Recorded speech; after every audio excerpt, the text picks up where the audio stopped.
ভিয়েতনামে হ্যালং বেতে আমাদের জাহাজটা যখন ফাইনালি তীরে এসে থামে, তখন আমরা দেখতে পাই এখানে বিশাল বড় পাথরের এক পাহাড়। এছাড়াও অনেক পাহাড় ছিল। এখানে কিছু গাছ ছিল, গাছগুলো খুবই সুন্দর। আমাদের জাহাজ ছাড়াও আরও অনেক জাহাজ এখানে তীরে থেমেছে, অনেক লোকজন এসে নেমেছে। আরিফ আমাকে এসে বলে যে এইখানে আমাদের এই যে সিঁড়িগুলো দেখা যাচ্ছে, এই সিঁড়ি বেয়ে বেয়েও একদম উঁচুতে উঠতে হবে। সবাই একে একে উঁচুতে উঠছে।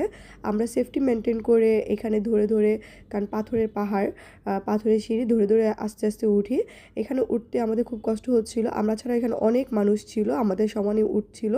এখানে এতটা পর্যটকের ভিড় ছিল, আর সবাই চুপচাপ আস্তে আস্তে উঠতেছিল। ওঠার পর আমরা যখন ফাইনালি অনেক উপরে উঠি, এত অজানা একটা জায়গা, কি হচ্ছে জানি না, সবাই সিঁড়িতে একটু একটু করে উঠছে, কেউ ছবি ওঠাচ্ছে। তো ওঠার পর এই জায়গার ভিউটা দেখে এতটা ভাল লাগে। ভিউটা আসলেই খুব সুন্দর, অনেক দূরে দূরে পাহাড় দেখা যাচ্ছে, সমুদ্রের মাঝখানে আবার জাহাজগুলো ভেসে বেড়াচ্ছে দেখা যাচ্ছে। তখন কষ্টটা সার্থক মনে হয়।